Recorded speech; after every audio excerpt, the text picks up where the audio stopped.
Magkakalindol ba ngayong taon? Kada araw ay may 3 o 4 na lindol ang naitatala sa ating bansa. Kaya't ang sagot ay oo, nagkalindol na at magkakalindol pang muli.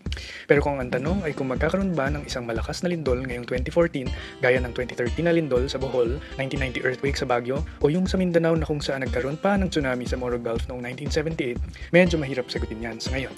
Di gaya ng Bagyo, ang pag-predict ng earthquake ay lubhang napakahirap at wala pa sa buong mundo ang nakakahula sa eksaktong oras at lokasyon ng isang magaganap na lindol. Ang lindol kasi ay mabilis ang paggalaw ng lupa. Nag-a-adjust ito sa hinang paghila o pagtulak ng mga karatig na kalupaan. Pwedeng ihalin tulad sa pagpatid ng isang hinihilang rubber band ang lindol. Kung kailan at anong parte ng rubber band ang mapapatid ay mahirap malaman. Ngunit mayroon naman tayo mga palatandaan kung may napipintong lindol sa ating lugar. Una, nagkakalindol kung saan bumabangga ang ocean floor ng mga karagatang nakapalibot sa atin. Pangalawa, kapag may paggalaw sa bitak sa lupa o ang tinatawag nating faults. Pangatlo, minsan ay may kasamang pagyanig ang mga malalaking landslide at sa mga lugar na malapit sa isang sumasabog na bulkan, maaari ring magkaroon ng earthquake. Maganda ring malaman na may sinusundang cycle ang lindol, katulad ng Big Dig Fault sa Northern Luzon na tinatayang may siklo na kada 500 hanggang 600 years. Huli itong gumalaw noong 1990. Isa pang indikasyon ang mahinang lindol at maliliit na bitak sa lupa bago magkaroon ng isang major earthquake.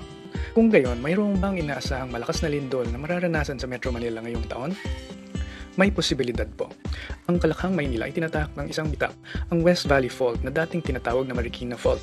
Isang mahabang bitak na nagsisimula sa probinsya ng Aurora, papasok ng Bulacan, dadaan sa Metro Manila papuntang Cavite at Laguna. Hindi kukulangin sa 5 beses nang napinsalang Metro Manila ng malakas na lindol sa ating nakatalang kasaysayan.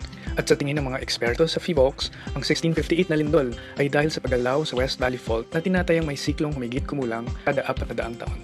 Kung kayo po ay nagko-compute, nakaka 356 years na po tayo mula noong 1658. Ito ang rason kung bakit pinapayuhan ng PHIVOLCS ang mga residente ng Metro Manila na maging alerto sa panganib ng lindol.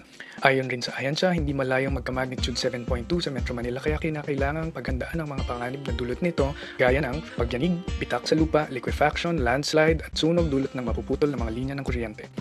Walang makakapigil sa paggalaw ng lupa pero maaari tayong maging handa dito. Siguraduhin matatag ang mga pader at pundasyon ng ating mga bahay.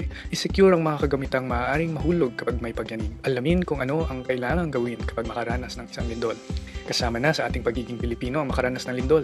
Gayunpaman, panahon na rin para paigtingin ang ating kaalaman at paghahanda upang mabawasan ang mga pinsalang dulot nito.